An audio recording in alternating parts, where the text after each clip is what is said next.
Billie, it is so wonderful to meet you via Zoom. How are you? How are you holding up with the kids and everything?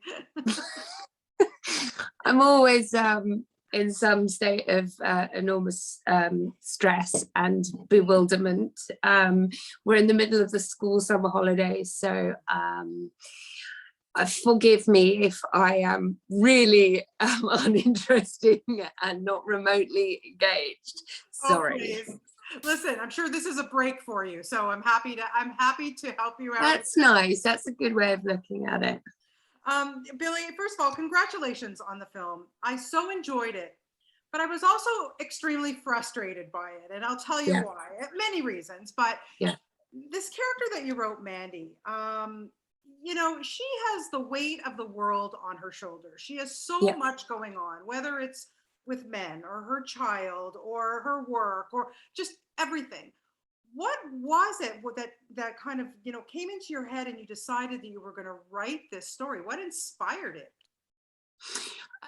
It came out of a period of time from, I guess it was my transitioning from my late 20s into my early 30s, where I felt like the sort of cultural steer and the messaging was you can do it all and have it all, and you should, by the way, as a woman, be able to hold down a meaningful, intimate relationship with your partner and golden, huge moments with your children, and hold down a really demanding job and all of these things that in theory are really great, but all I could see around me was people falling apart, women especially, because it's wonderful in theory to be able to balance all of these things, but the reality is that it costs you enormously. It costs your mental health, it costs your physical health, it can cost you relationships, it can cost you financially. And I also felt like there was this common, this shared anxiety in the world. And I think that's got progressively worse since I first started writing this film. Yeah. And I wanted to talk about terrible choices that we make in life when we're not in ourselves, when we're not taking time for ourselves, when we're damaged and chaotic, and how we can be drawn to awful people. Okay, there you go. My frustration number one. You hit it on. Yeah, it's frustrating. Let's just talk about Pete, shall we? Because honestly, I wanted to scream while I was watching, you know, how he was treating Mandy. And then she, you know, it was such a frustrating character, frustrating for me to watch you as a character take this crap from him 1 minute.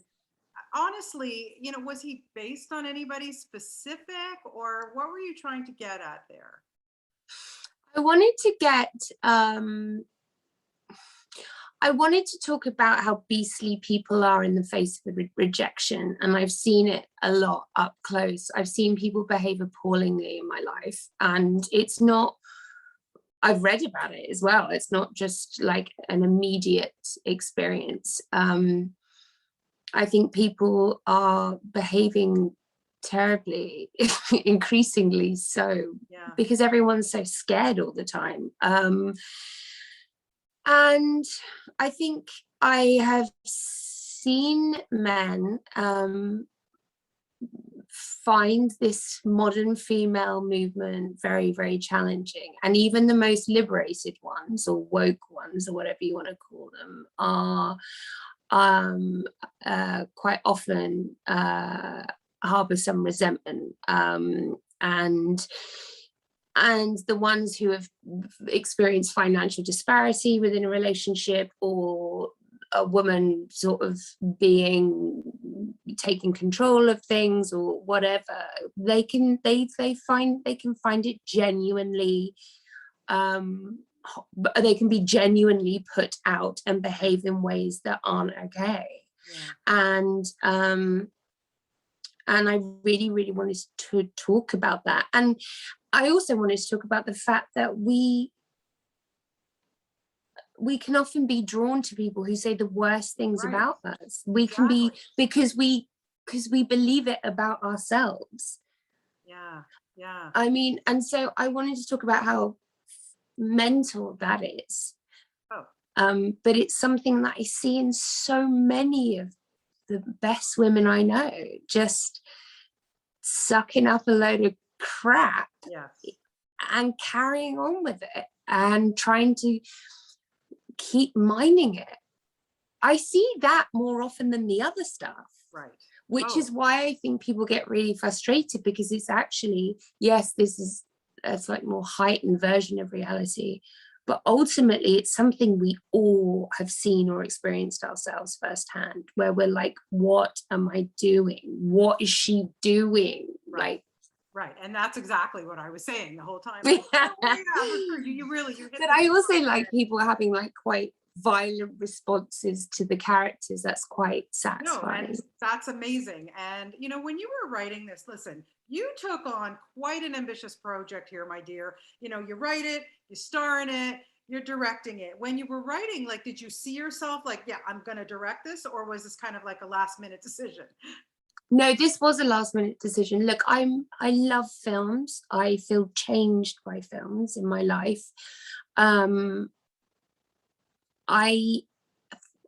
I could see every frame of the film. So even though I was really, really scared to like put my head above the parapet and say, I would like to direct this, for fear that people would tell me, this is already a challenging film, and what, you think you're going to direct it now, first time director, who I haven't directed anything before, not even a short. It didn't seem like a viable option, but then I managed to swing it last minute. You sure did. Honestly, I don't know how you juggled it all. Plus, you had 2 kids and you were pregnant with one. Honestly, I was pregnant with my 3rd child. I don't know how you did it. But this is a perfect example. Like now, instead of being like, look at, you know, well done, I did great, I did all this stuff, I was pregnant, I actually reflect back on that period of time as that was just too much. Right. That was too much. And even though I now have this like beautiful, crooked, naughty child of a film, it cost me a lot, and I will never work that way ever again. So I've learned something from it, but I just felt physically compromised by that process. And then I went straight into filming I Hate Susie, and just I don't feel like I've come back from that. Really. You are constantly busy. Listen, you've been busy since you were 15. You burst onto the music scene. You have huge success in that. You don't even have time to breathe, and then you decide, I'm going to be in, you know, in films and TV and Doctor Who, and oh my God, everything you pick is like a success. What did you learn taking, you know, going forward and looking at the experience that you had with this film with Rare Beast? What did you learn from all that experience? What did you take with you, and maybe, you know, stood back a bit? I don't know if you really stood back a bit with this one, because you were all in, but was there any lesson that you learned from all the fame you had prior? Yes, definitely. I mean, the fame I had prior to working as an actor, which has been a brilliant experience, largely to date. I have no desire to be a famous person. I feel like I've got my moral compass in the right, it's aiming in the right direction with all of that stuff. And yeah, I feel I live quite a quiet life. I love what I do. I keep it pretty simple at home. But I realize I also have to, and I spend a lot of time with my children. I'm really fortunate in that way, but I really feel like I need to, moving forwards, I need to, I guess, maybe do one of those types of jobs a year, because that's really, if you're creating it from the ground up, that's really all you can do, I think. Yeah, well, especially with a family as well. It's just like, it's bonkers. I mean, you have to juggle, you know. And I do have to say, you know, just for my last question, that kid having the tantrum, oh my God, it brought me back to when my second son what a little brat he was. Honestly, that whole rolling around on the ground, and I thought, you know, what a way to kind of give in and roll with him on the ground. I never really thought about that when I had a little one, but that was brilliant. Got to give you props for that. Have you rolled around with your kids on the ground like that when they have tantrums? Not publicly. Backyard, I get it. No, yeah. No problem. Well, speaking of projects, it was just announced, of course, that you're going to, you're going to collaborate with the great Lena Dunham. Oh my goodness. And Andrew Scott's going to be in this film, and I'm already jealous of you. What was it about this? You know, did you read this book, or what was it about the project? Was it Lena? What kind of drew you into that one?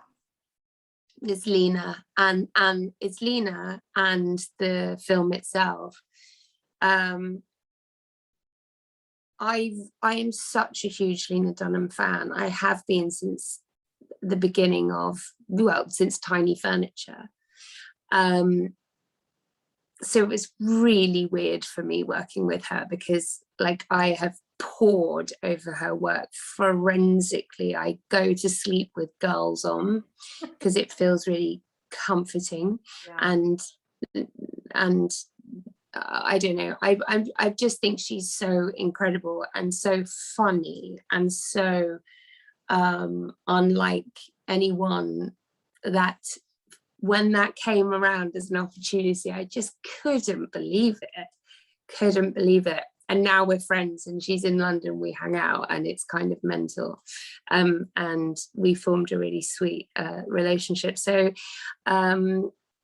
yeah, it was that. And the script is so, I didn't know the book at all, but the script is so good humored and so good for young girls coming of age. Like, it's a real coming of age female story, and but there's loads, even though it's a family film, there's loads of great gags in there for the you know, the older, more cynical crowd. Yeah, like me, and you, and me. Yeah, for sure. Was it a sense of relief that you only had to act in this, and you didn't write? You know, like, what kind of, how did that make you feel? Like, oh my god, it was such a sense of relief.